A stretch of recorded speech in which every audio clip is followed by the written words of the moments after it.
अल्हम्दुलिल्लाह वकफ़ा वसलामुन अला इबादिहिल्लज़ीना इस्तफ़ा अम्मा बअद फ़अऊज़ु बिल्लाहि मिनश्शैतानिर्रजीम बिस्मिल्लाहिर्रहमानिर्रहीम फ़लौला नफ़र मिन कुल्लि फ़िरक़तिन मिनहुम ताइफ़ा लियतफ़क़्क़हू फ़िद्दीन वलियुन्ज़िरू क़ौमहुम इज़ा रजअू इलैहिम लअल्लहुम यहज़रून। अन मुआवियह इब्न अबी सुफ़ियान रज़ियल्लाहु अन्हु क़ाल क़ाल नबी सल्लल्लाहु अलैहि वसल्लम इज़ा अरादल्लाहु बिअब्दिन खैरा फ़क़्क़हहू फ़िद्दीन वफ़ी रिवायह मन युरिदिल्लाहु बिही खैरन युफ़क़्क़िहहु फ़िद्दीन व इन्नमा अना क़ासिम वल्लाहु युअती वलन तज़ाल हाज़िहिल उम्मह क़ाइमतन अलल हक़्क़ ला यदुर्रुहुम मन ख़ज़लहुम हत्ता यअती अम्रुल्लाह औ कमा क़ाल सल्लल्लाहु अलैहि वसल्लम। अल्लाह जल्ल शानुहु इंसान रा बराई इबादत पैदा करद। वमा खलक़तुल जिन्न वल इंस इल्ला लियअबुदून।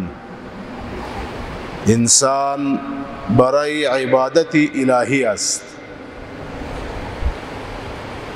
व इबादत बग़ैर अज़ इल्म व फ़क़ाहत, इबादत बग़ैर अज़ मारिफत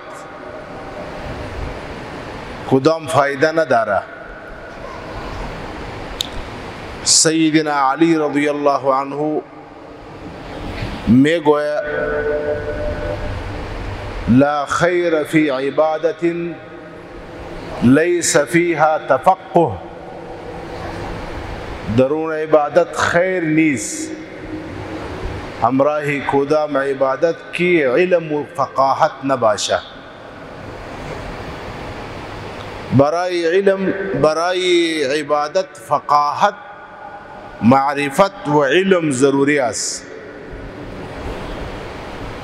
हज़रात उलमा किराम में गोया खुदाम इबादत की हमराही मारिफत व इल्म बाशा। इल्म रा हासिल कर दी, हुक्म रा बखुद मालूम कर दी,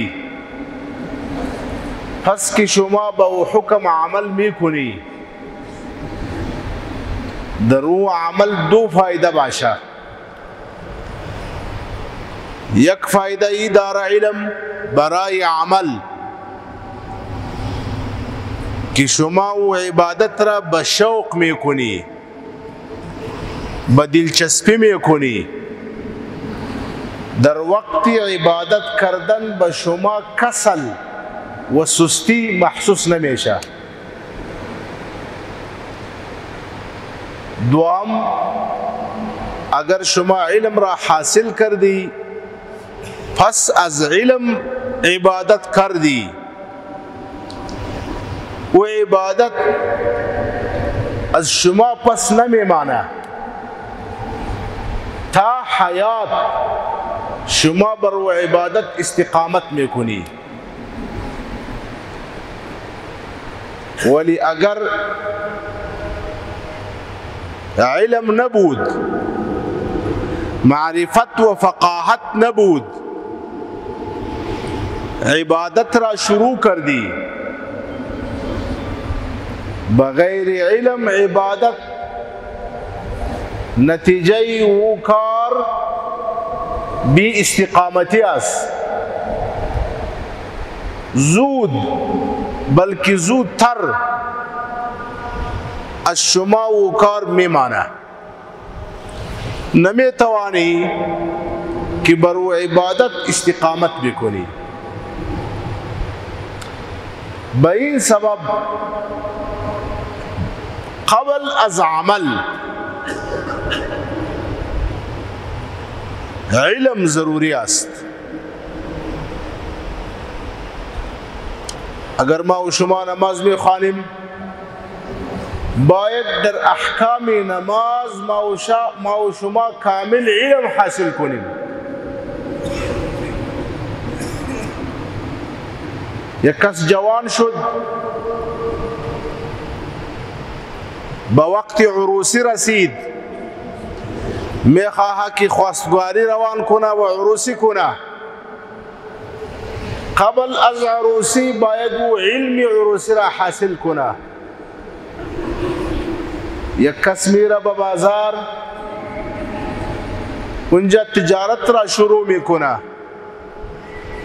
برای او کس ضروری و لازم است که قبل از شروع کردن دکان و تجارت باید علم را حاصل کنه که در سلسله تجارت و دکانداری و کاروبار اسلام کدام احکام داره.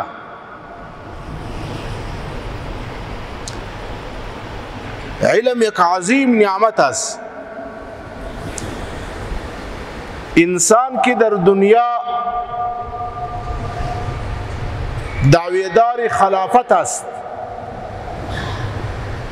و تمام دیگر مخلوقات در خدمت انسان است. خلق لكم ما فی الارض جمیعا. هر چیز که ما و شما در زمین میبینیم و برای ما و شما است. آفتاب در خدمت ما و شما، ماهتاب در خدمت ما و شما، زمین و اسمان در خدمت ما و شما، حیوانات در خدمت ما و شما، درختها در خدمت ما و شما. انسان مخدوم است، بادشاه است و تمام دیگر مخلوقات خادم انسان است. با کدام سبب؟ انسان کدام کمال داره؟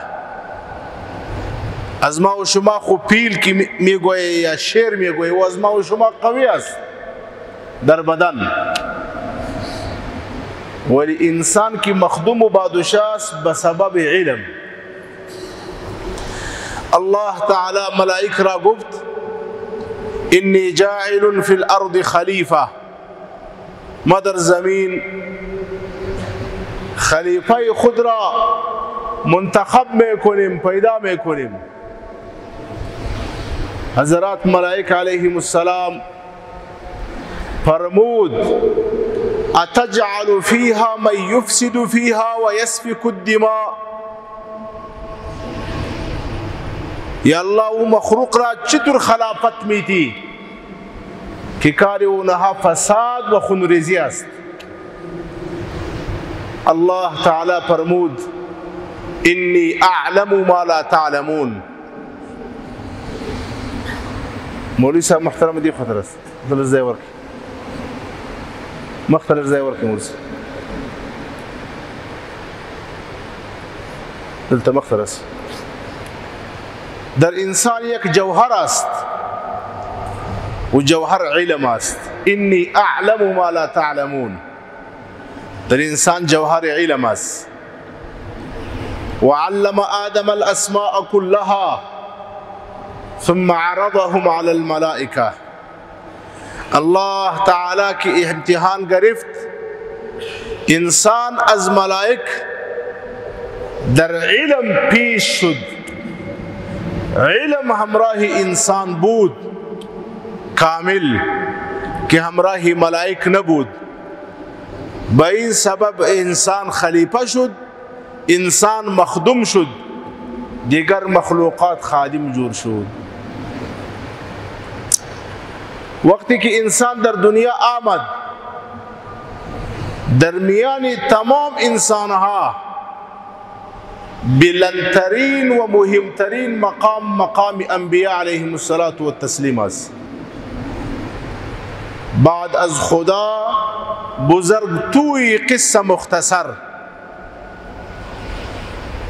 پس از الله جل شانه در تمام کائنات بهترین مقام در انسانها و در دیگر مخلوقات مقام نبوت است.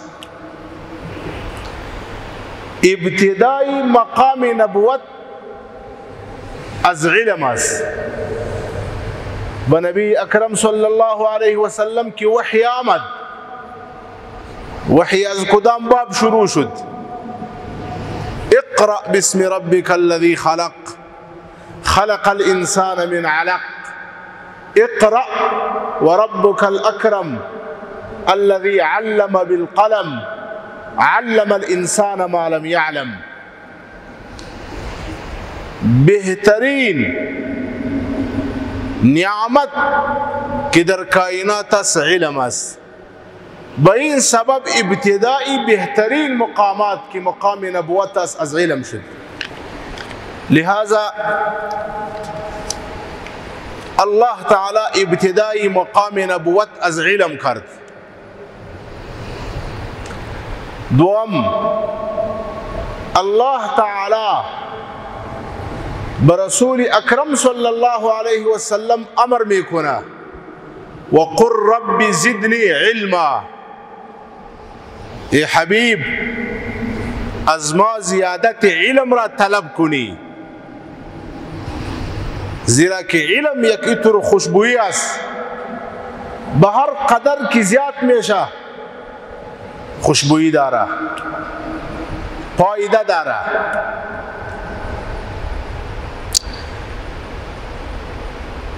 بلکہ ما باندیوالا می گویم کہ در منصبهای دنیا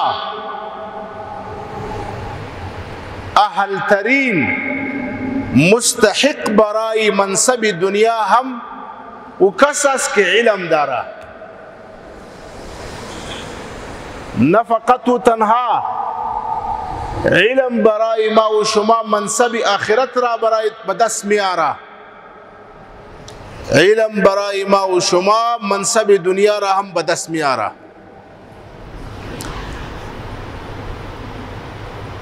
پر بنی اسرائیل باندې دشمن مسلط سو.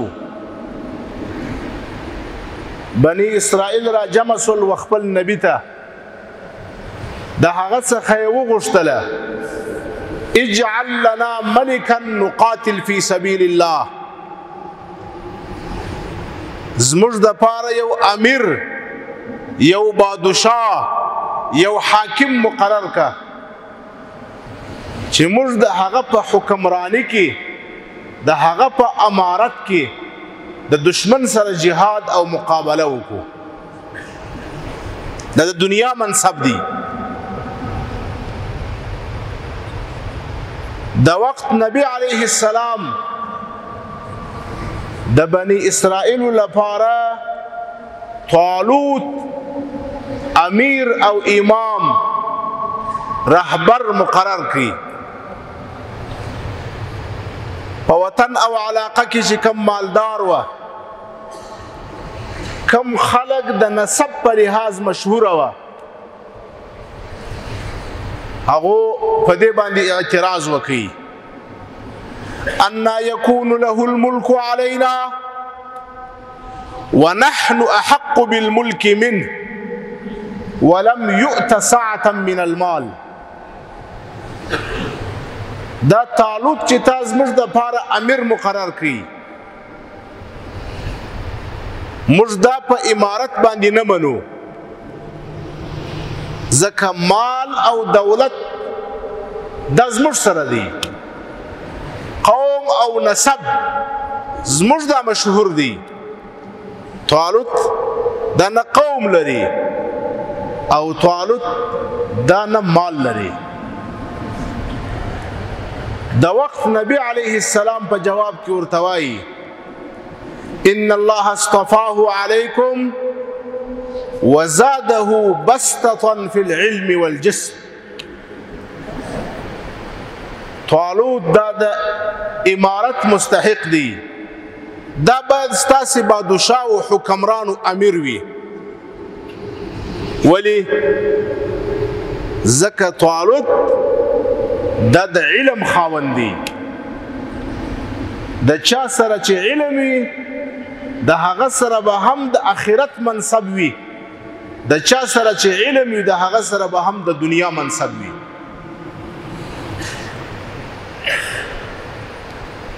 بلکې که قرآن کریم لږ نور مطالعه کو، لږ نور د الله پاک کتاب وګورو، د بدني طاقت سرچشمه هم علم ده. نن سبا خو خلک ځي و میدانو ته، په هغه میدانو او مرکزو کې ورزش کوي، بدني طاقت حاصلوي. دا هم په اسلام کې ډېر مهم کار دی. ورزش کول دا په اسلام کې ډېر اهمیت لري. و اصل بدني طاقت دا و انسان ته حاصلېږي په علم سره.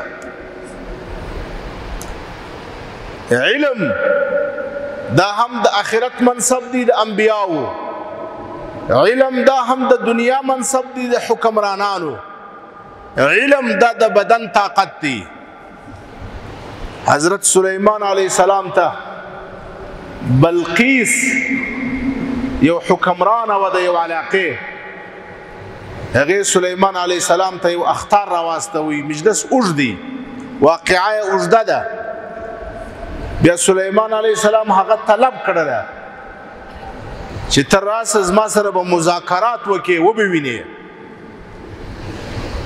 کله چې بلقیس د خپل وطن څخه را روانه سول د سلیمان علیه السلام خواته، سلیمان علیه السلام په خپل مجلس کې د خپلو وزیرانو څخه وغوښتل چې څوک کولی سي چې د بلقیس تخت د بلقیس تر را رسیدلو مخکې حاضر کړي. من یأتینی بعرشها قبل ان یأتونی مسلمین. نبی باید یو معجزه ښکاره کړي، نبی باید یو طاقت ښکاره کړي. قرآن بیان کوي قال عفریت من الجن انا آتیک به قبل ان تقوم من مقامک. عفریت دا په جناتو په پیریانو کې یو قسم دی چې موږ او تاسو ورته دیو وایو. هغه و سلیمان علیه السلام ته وویل چې زه دا کار کولی سم د مجلس تر اختتام مخکې، مجلس به نه وي ختم سوی، ما به د دې عرش او تخت راوړي. سلیمان علیه السلام ویل چې نه، تر دې هم مخکې راوړل مطلوب دی، تر دې هم باید ژر راورسوي. د الله جل شانه د کتاب گواهی ده وقال الذي عنده علم من الكتاب انا آتيك به قبل ان يرتد اليك طرفك. هغه څوک چې د هغه سره علم ورسره و، هغه سلیمان علیه السلام ته وویل چې دا خدمت زه کولی سم چې د یوه ښار څخه و بل ښار ته د بادشاه تخت دا حاضر کمه د سترګو په رپ کې، چې ته سترګې بندې کې بیرته یې خلاصوې دا به حاضر وي. دا علم والا وکړل. داسې دعوه وه نه. فلما رآه مستقرا عنده، سلیمان علیه السلام ورته اجازه ورکړل. سلیمان علیه السلام سترګې پټې کړې، بیا یې خلاصې کړې. چې سترګې یې خلاصې کړې تخت پروت و. د بدني طاقت چشمه، د بدني طاقت بنیاد دا هم علم دی. همدا وجه ده چې نبی اکرم صلی الله علیه وسلم فرمایي من یرید الله به خیرا یفقهه فی الدین. الله جل شانه چې چاته د خیر اراده وکړي هغه ته د دین پوهه ورکوي، فقاهت فی الدین ورکوي.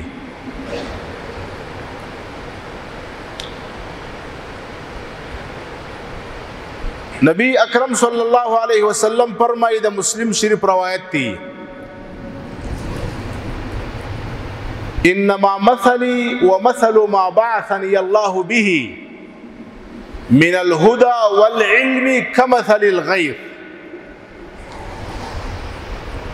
دا علم الله پاک هر چاته نه ورکوي. نبی اکرم صلی الله علیه وسلم فرمایي الله جل شانه چې کوم دین و ما ترا کړی دی دین د اسلام دا په مثال باندې د باران دی. انسانان دا په مثال باندې د ځمکې دي. کله چې د اسمان څخه باران وسی ځمکه درې قسمه سي. یو قسم ځکه چې د هغه طیبه خوږه مځکه وي پاکیزه ځمکه وي چې د اسمان څخه اوبه راسي دا ځمکه دا اوبه جذب کی وای اخلي قبول یې کی. یاو دوهم کار دا وکړي چې دغه اوبو په نتیجه کې دا ځمکه و انسانانو ته میوې سبزیجات غیا او واشه دا ورکی. نو په دې باران باندې د ځمکې خپل هم نفع واخصله تنده په خړو بسول او دغه اوبو په نتیجه کې د ځمکې و نور انسانیت ته هم نفع ورسول. دوهم قسم ځمکه هغه ده چې شګنه وي سخته او ډبرینه وي. انما هي قیعان ولی دا مځکه دا کډی وي کډی لري. کله چې د اسمان څخه باران وسی اوبه راسي نو دا ځمکه خپله دغه اوبه نه جذبوي خپل ځان نه په خړوبوي البته دغه اوبه راوګرځوي محفوظ یې کړي. پر لارې باندې مسافر تیریږي هغه په دې اوبو باندې اودس وکړي. د یو چا سره د حیواناتو ګله وي خپل حیوانات په اوبو کې د یو چا ضرورت وي د اوبه د ځانه سره ویش دې مځکې پر اوبو باندې خپله نفع نه واخیستل ولې د نورو دپاره یې وساتلې د نورو دپاره یې محفوظ کړی. دا دوهمه درجه ده. دریم قسم ځمکه ده چې هغه شوی وي کاڼی وي او شوی وي چې کله په هغه باندې باران راسي لکه غر ډبرین غر نه دا اوبه جذبوي او نه دا اوبه راګیروي بلکې اوبه راځي او تیریږي اوبه راځي او تیریږي. په دغه رحمت باندې او په دا اوبو باندې د باران نه خپله نفع اخلي او نه په دې سره بل ته نفع رسوي. دا هغه خبیثه مځکه ده هغه اخرنی نمبر او پاته ځمکه ده. نبی اکرم صلی الله علیه وسلم فرمایي چې ما د اسمان څخه هدایت راوړي علم د قرآن می راوړي علم د دین او د سنت می راوړي. په مځکه کې انسانان درې قسمه سول. یو قسم هغه طیبین پاکیزه زړونه دي پاک بدنونه دي هغه چې کله د دین خبره اوري په خپله سینه کې ځای ورکوي هغه دین زده کوي په هغه دین باندې عمل کوي هغه علم حاصلوي عمل پکوي او بیا یې و نورو ته رسوي. ما به روز جمعه رفتیم در مسجد از امام صاحب حدیث شنیدیم آیت قرآن شنیدیم مسئله شنیدیم الکی کس میره به خانه در خانه خود هم بیان میکنه در دکان هم بیان میکنه در هر مجلس و هر جا بیان میکنه. این کس کی است؟ طیب پاکیزه زمین است پاکیزه انسان است हम बर कुरान व सुन्नत खुद फायदा गरफ्त हम कुरान व सुन्नत रा बदिगरहा रसानत एक दोम किस्म कि वक्ती की इल्मी दीन ना मेशनवा याद में कुना तवज्जो में कुना बतवज्जो मेशनवा वली खुद कम बख्त और बदबख्त अस अमल न में कुना अलबत्ता बदिगरहा में रसाना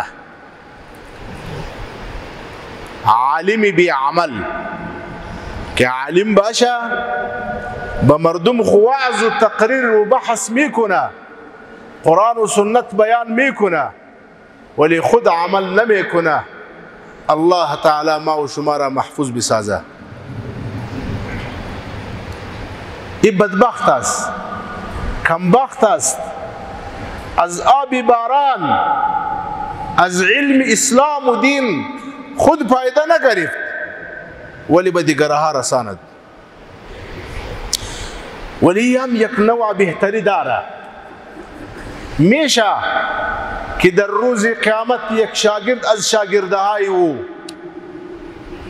یک مسلمان از مقتدیهای او میشه که در روز قیامت شفاعتی او کنه که یا الله این مولوی صاحب خوب ما بسیار بیان کرد اگرچه مولوی صاحب خود بد عمل بود ولی به ما دین رساند به ما دین بیان کرد یا الله الشما ما را مهمان خود جور کردی ما به جنت نمیریم تا وقتی که او مولوی صاحب را هم همراهی ما روان نکنی میشه امکان داره این خوب است ولی از اول کمتر است یک سوم قسم است که بدبخترین انسان است بدبخترین و کدام کس است که قرآن و سنت را میشنوه علم دین را میشنوه نه خود به طرف او متوجه میشه نه خود او را یاد میکنه نه عمل میکنه نه او دین را به دیگرها میرسانه این بدبخترین است این محروم است و یوم یعض الظالم علی یدیه یقول یا لیتنی اتخذت مع الرسول سبیلا یا ویلتا لیتنی لم اتخذ فلانا خلیلا لقد اضلني عن الذكر بعد اذ جاءني فورز د قیامت به داسې خلک وي چې د ډېر غم او غصې سبا خپل د لاسو غوښې په خوله باندې پرې کوي خپل په لاسو باندې به چک لګوي د غم و درد سره په څه باندې به افسوس کوي چې ای کاش ما د دین والاو ملګرتیا کړې وای د دین والاو دوستی می اختیار کړې وای ما د ظالمانو او بيدینانو دوستی نه وای کړې لقد اضلني عن الذكر ونها خمارا الذكر قرآن از علم اسلام غافل کرد لہذا علم دین بر هر مسلمان لازم است با اندازه مصروفیات او تا کدام اندازه که شما در کدام معاملات مصروف هستی مسائل اونها یاد کردن بر شما فرض عین است قول سیدنا علی رضی الله عنه بیان کردیم که لا خیر فی عباده لیس فیها تفقه اگر یک کس عبادت میکنه نماز می فقاهت نداره مسائل به او معلوم نیست در این عبادت کدام خیر بر او نیست چرا حدیث ترمذی است رب مصل یصلی وهو یلعن علیه بسیار وقت اینطور میشه که یک کس نماز میخوانه بر نماز استاد است نماز در مسجد وهو یلعن علیه از طرف اسمان بر او رحمت نمیآیه لعنت میآیه و ملعون خدا باشه رب قار يقرأ القرآن وهو يلعن عليه بسیار وقتی تون میشه که یک کس قرآن میخوانه، فیسبوک نمیبینه، قرآن میخوانه، تلاوت میکنه. برای یک کار تلاوت برای چی میکنه؟ تاکه رحمت خدا نازل شوه. ولی وهو یلعن علیه، الله تعالی برو رحمت نازل نمیکنه، الله برو لعنت نازل میکنه. رب صائم، حدیث بخاری است، رب صائم ليس له من صيامه الا الجوع والعطش. بسیار وقت یک کس روزه میگیره، فایده روزه چی است؟ فقط گرسنگی است، تشنگی است، دیگر ثواب نداره. علماء کرام در تشریح نوشته میکنه که چرا در وقت نماز لعنت میآید، چرا در وقت تلاوت لعنت میآید؟ جواب نوشته میکنه که نماز میخوانه ولی بر اصول نیست، نماز میخوانه ولی برای او نماز علم نماز را حاصل نکرده. حالا اگر یک کس اینجا در مسجد استاد شوه، استقبال قبله را ترک کنه، او طرف روی خود بگردانه، 1000 رکعت بخوانه، از شما مردم پرسان میکنم این نماز او را به جنت میبره یا به جهنم؟ جواب بیتی، جواب بیتی به جهنم. این نماز صحیح است یا غلط است؟ چرا؟ سجده میکنه، به الله میکنه، ولی در نماز شرط است که برای قبله روی قبله باید باشی، استقبال قبله ضروری است. وقتی که ما و شما استقبال قبله را ترک کنیم نماز صحیح نمیشه. مثل که استقبال قبله ضروری است، اینطور طهارت ضروری است، اینطور برای نماز فرایض است، ارکان است، واجبات است، مکروهات است، مفسدات است، سنن است، آداب است. اینها رعایت کردن ضروری است. یک کس نماز میخوانه، یک کس تجارت میکنه. ما به شما قبلا هم برای موضوع بیان کردیم، من بات کالا من عمل یده بات مغفورا له. کدام کس که در روز کار کنه، خدمت کنه، مزدوری کنه، دکانداری کنه، شب که او بیایه به خانه خود به سبب کار خود مانده باشه، بات مغفورا له.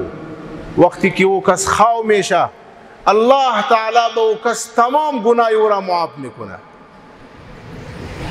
مزدوری کردن بسیار کلان کار است.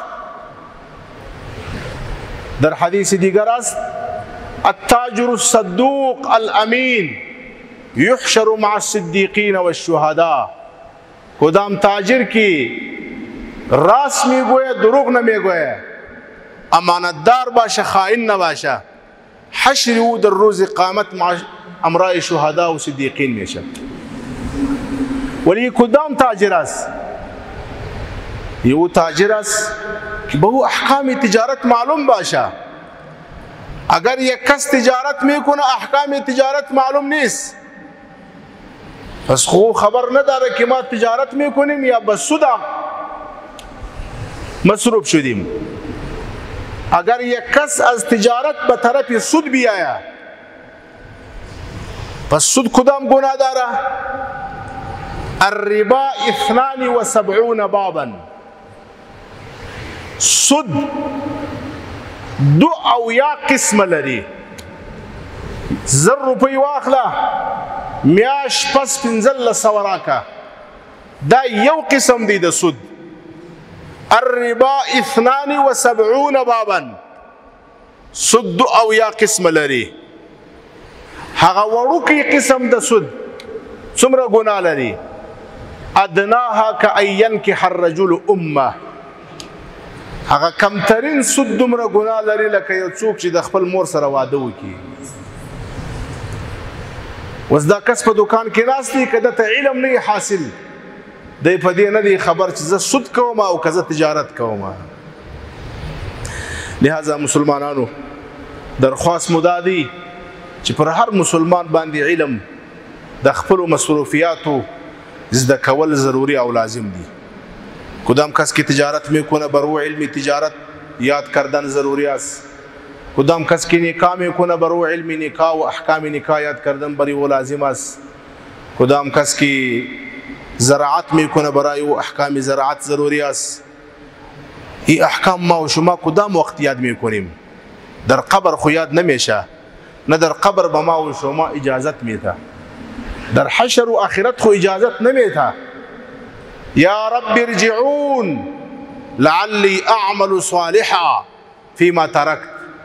در قیامت خو تمام مردم کفار هم میگویه که الله مرا واپس کنی تاکہ ما در دنیا دوباره اعمال کنیم. ولی الله تعالی چی میگویه؟ کلا انها کلمه هو قائلها. یہ خو کلمه شماست ولی تسلیم نمیشه. اخسئوا فيها ولا تكلمون. در جهنم کی کافران میره اونجا اونها درخواست میکنه که الله مرا واپس کنی. الله تعالی چی میگویه؟ اخسئوا فيها ولا تكلمون. چی غسی په جهنم کی؟ ما سره خبرې مکوئ. انه كان فريق من عبادي يقولون ربنا آمنا فاغفر لنا وارحمنا وانت خير الراحمين فاتخذتموهم سخريا. په دنیا کې خو تاسو ته ډېرو خلکو زاري وکړلې، د دین خبره به کول، تاسو د دین په ځای باندې په هغو پسخند وهي. حتى انسوتم ذکري وكنتم منهم تضحكون. په دین والاو باندې به تاسې خندا کوله، نه د کوم خوا ګډ دي. لهذا مسلمانانو دین زده کول دا لازم دی را باندې. د خپل علماو سره تعلق جوړ کړي، همراه علماء خود تعلق بسته کنی، از اونها مسائل دین را یاد کنی. نبی اکرم صلی الله علیه وسلم به صحابه کرام امر کرد فسلوا یرحمکم الله. شما مردم سوال کنی الله بر شما رحمت نازل کنه. یک وقت بود که درمیان صحابه کرام کمی رعب آمد. صحابه کرام نمیتوانست که از نبی علیه السلام پرسان کنه. فکر کرد که طور نشوه که ما بیادبی کنیم.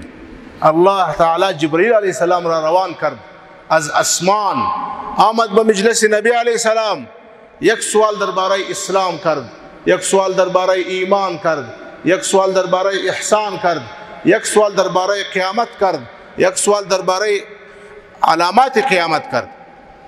پس عمر کس رفت. نبی اکرم صلی الله علیه وسلم به سیدنا عمر میگوی حدیث مسلم است که عمر کی بود؟ کدام کس بود؟ عمر رضی الله عنه میگویه که الله و رسوله اعلم. نبی اکرم صلی الله علیه وسلم جواب داد فانه جبریل آتاکم لیعلمکم دینکم. جبریل علیه السلام از آسمان آمد برای که به شما طریقه یاد کردن علم، طریقه سوال کردن به شما نشان بده. الله تعالی به ما و شما توفیق بده. خود را هم برای علم کمر خود بسته کنی و اولادای خود هم کوشش کنی که اونها را در مدارس داخل کنی، اونها را همراه دین اشنا کنی. ضروری نیست که از او مولوی جور کنی، ولی کم از کم یہ فرض است، ضروری است که ضروریات به او یاد باشه. اقول قولی هذا واخر دعوانا ان الحمد لله رب العالمین.